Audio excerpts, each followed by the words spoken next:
Doctors Against Genocide. Thank you for standing up. Thank you guys Thank so much you. for being here. Thank you. Thank you for the support of our country. This is a patriotic move that we're making here, not just for Palestine, but for the American people and the troops that most likely are going to end up overseas. Thank you very much. We have to stop that. What are you hoping to tell Speaker Jeffries?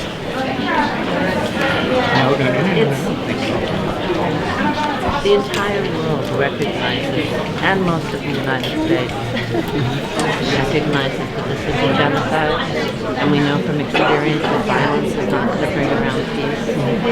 And the fact that I don't have 1.2 million, how much did Jeffries take? You know, I can't keep financially for AIPAC, but I think that as a representative, he has to listen to the people. And so I'm sorry if he's blinded by how much AIPAC has influenced him with money. These are lives that we're talking about. I'm a mom and a grandmom, and I can't take it anymore. Does anyone have a question? Let's go into this office and we can leave it. So let's let Susan inside. The Palestinians who are with us are waiting. She's Palestinians camping outside.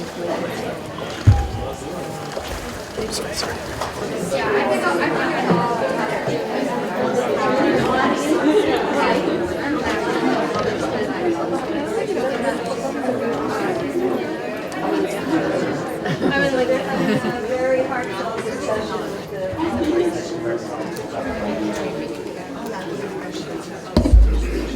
raising oil or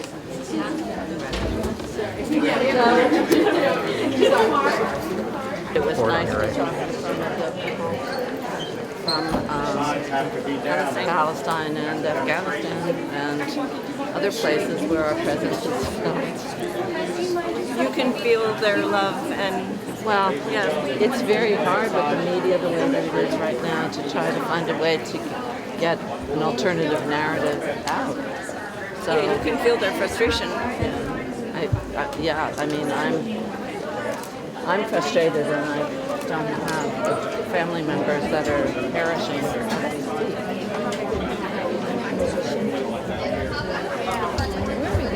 We're going to go to Rashida Tlaib's office. Is it down this way? Yeah, we're just following Medea. She's ahead. I'm with Al Jazeera. I just wanted to ask what happened inside Hakeem Jeffries' office.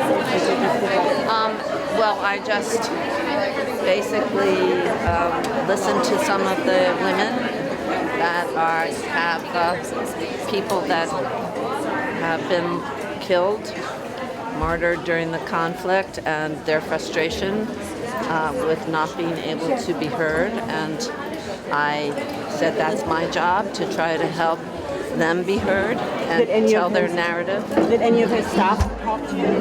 No, you know, he's taken over $1 million.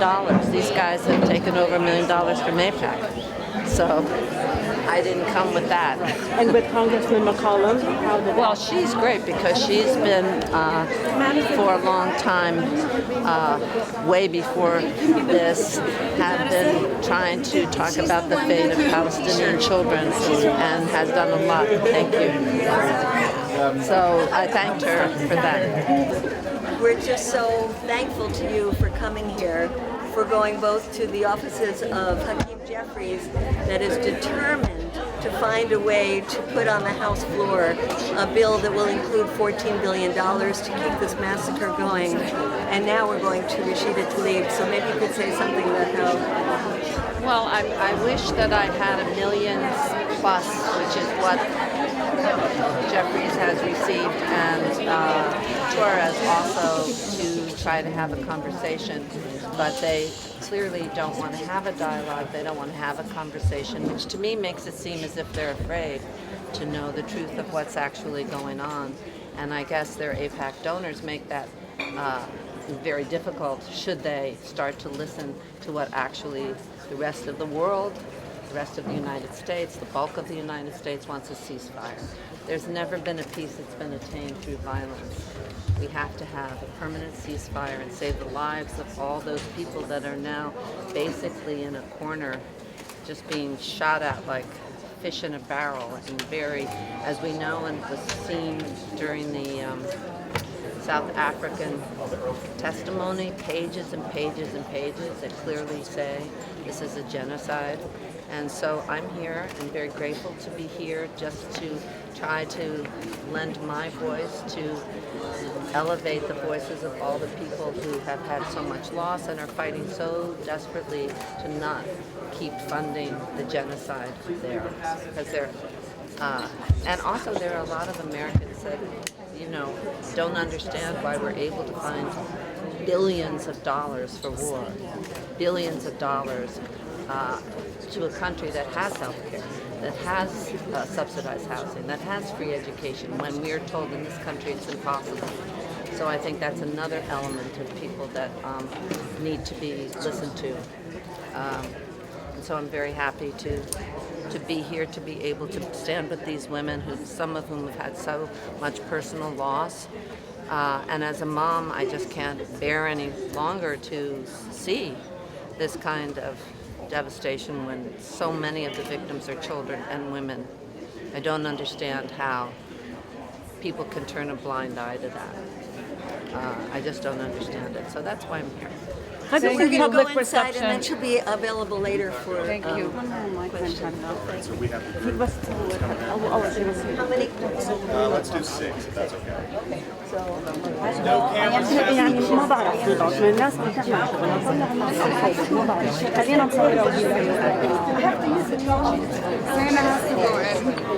And let's get Adla, Janine. Let's get the Palestinians here. Yeah, let's 3, 4, 5, 6. Right, and 7. Okay, we got to stop. I think we're going to cut off. All right, after. No, okay, we got to cut it. We got to cut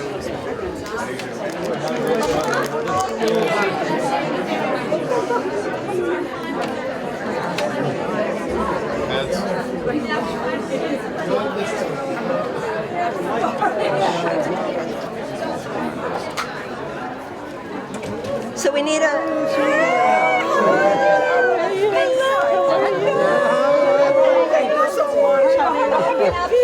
Hi, good to see you.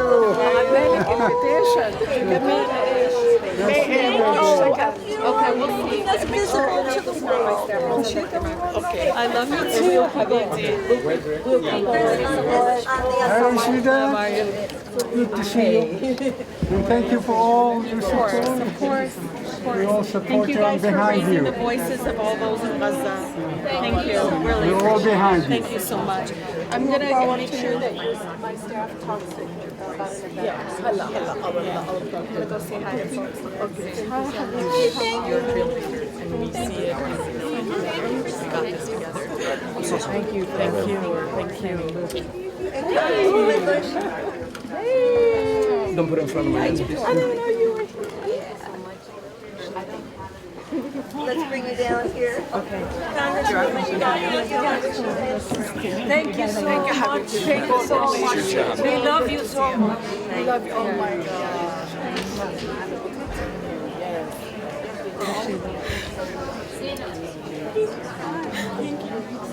I still talk about the powerful testimony, incredible testimony. Thank you, Rashida. All right, now let's open up some space so you can say hello to everybody. Hey, let's open up this space here. Do we have, let's have Congresswoman Bush.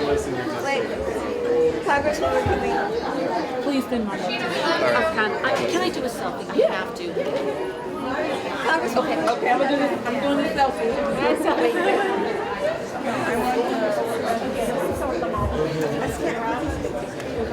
I'm gonna get close. Of course. Hi! Sis, I didn't know you were gonna be here. My daughter, I can't miss this. I got her. Oh, you know how to do it? Yeah, I do. Proud to see you. Okay, we got a couple more. Hi. Can I hug you? You want to? Thank you.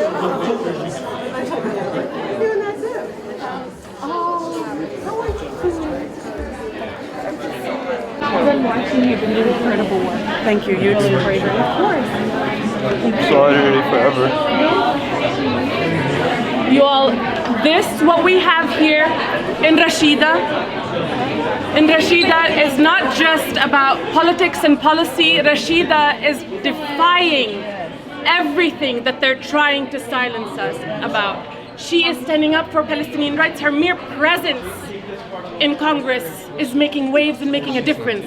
They are trying to erase us, but Rashida has stood, her and Representative Cori Bush have stood steadfast, spoke loudly, represented with principle and dignity, and recognized the Palestinian people for who they are. They can't erase us. And no matter how much they try and how much money they put against you guys in campaigns, we know that they don't want you in there because you stand for truth and principles and for a free Palestine. And one way or another, we will see it happen. Thank you for your representation. Thank you. Thank you. Thank you. Thank you all so much. Thank you all for continuing. If we can just get you on this side over here.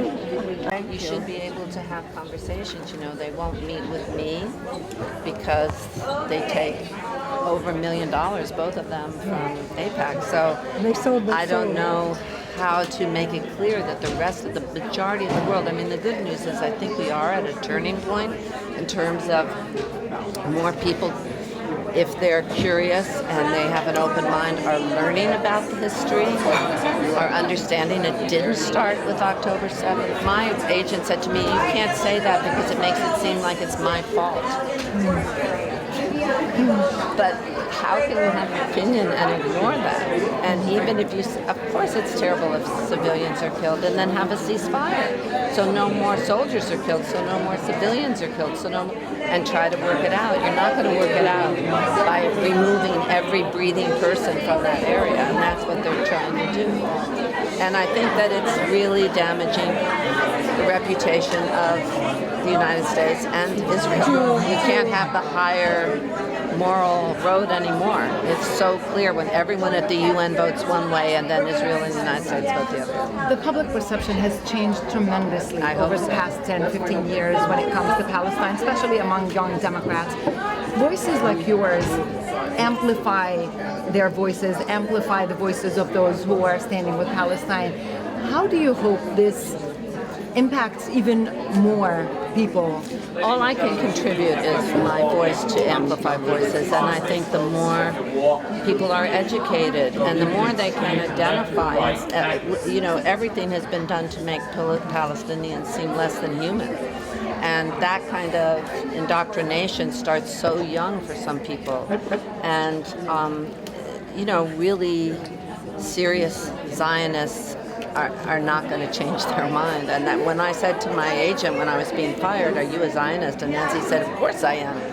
And I said, but Nancy, you know that half the people, more than half the people that are organizing these marches that are calling for a ceasefire are Jewish.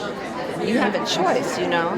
She said Israel needs a home. So that's the extent of her conversation.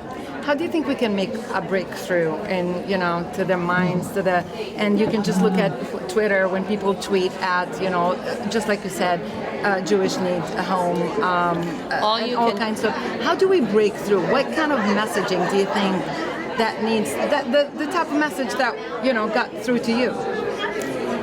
Well, I mean, I long ago recognized that the Palestinian situation was wrong. I mean, this has brought it to an active place. But I mean, all I can think of is that it just takes education. People that, as I said, are curious about facts will find the facts, and they speak for themselves. A lot of people don't want to see the direct feed from there because it's too upsetting. So, I mean, I just say it's your money that's doing that, you know, are you okay with that? And then there are a lot of people who just object because they don't have health care, they don't have free education, we don't have subsidized housing in this country, and we're sending billions to Israel and told that there's no money for us to have those things. And so for people that don't even relate or care about that because Palestine is too far away and they've got enough problems, they're upset about that. And that's going to be a very difficult thing to explain, why we can keep sending billions to these wars that nobody really wants to end because they're making some people very, very rich. And I think that there's, I think that that too is something that people are upset about. But all we can do is, I don't even tweet or put on Instagram my opinion. I just put all of the reporting that these brave journalists are doing. And people are very defensive. So if you come up against somebody who's ready to put a theme park in Gaza, you're not going to be able to awaken them in any way because they've already made up their mind. So those are not the people. I put a lot of hope in young people. They're not slaves to either party. They're independent thinkers.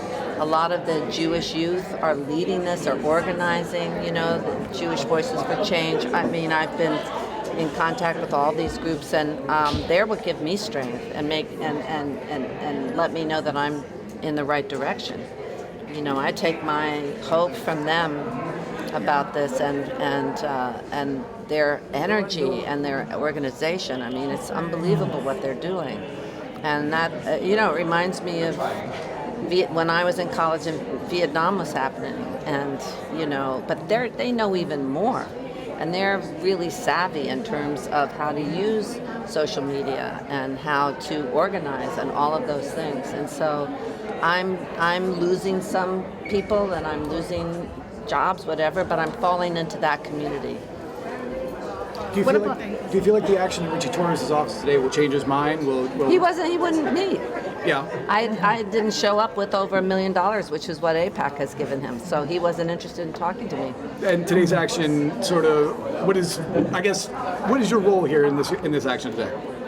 Well, I guess to give these people a chance to talk about tell their stories, and also to try to have a conversation with people that are taking the opposite stand, because I feel that one of the things that's really upsetting is that nobody can have conversations. You're immediately labeled on one side or another for even trying to have a conversation. They immediately label you anti-Semitic, which has been happening for years and years. Bernie Sanders was anti-Semitic for asking for certain things. So, I mean, I think that you come in order to, there's going to be a vote. We need to put pressure to try to make sure more money doesn't go for many reasons, as I said, economic and moral reasons.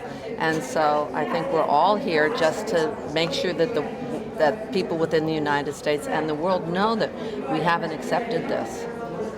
We support the findings of South Africa. We're going to stay here until, otherwise how can you live with yourself? I don't know how people can continue when you can see what's going on. Right now in Rafah, it's like shooting fish in a barrel. Where do they go? So you get all of these misleading sound bites, and then when you ask the real questions, no one has the answers. So I think we're here to make sure that certain questions are asked and to hold people accountable. I want to ask you about Hollywood, and we've seen what kind of impact that had on Sudan, on Darfur, on how do you think more Hollywood celebrities can be influenced to at least... Well, certainly not during Oscar season. Not during the award season. You're not going to get anybody to step out too hard. I'm lucky I'm a New Yorker, so every move I make is not part of my job. But I was saying that I know, because other people at my agency have told me that they said to them, don't tweet, don't look, because you'll end up like Susan Sarandon. So they're making an example of me to make sure that people don't even ask questions, which is a huge problem aside from Palestine. When you're in a country that claims that it's a democracy and you can't ask questions and you can't talk about things, it reminds me of the McCarthy era, you know, and but you know, you can't worry. It's like worrying if your slip's showing when you're fleeing a burning building. You know, there's certain things you have to do to have respect for yourself. And at the end of the day, at the end of your life, you're going to look back. Sometimes it takes a long time. You know, Iraq, it took a long time because I was ostracized then too.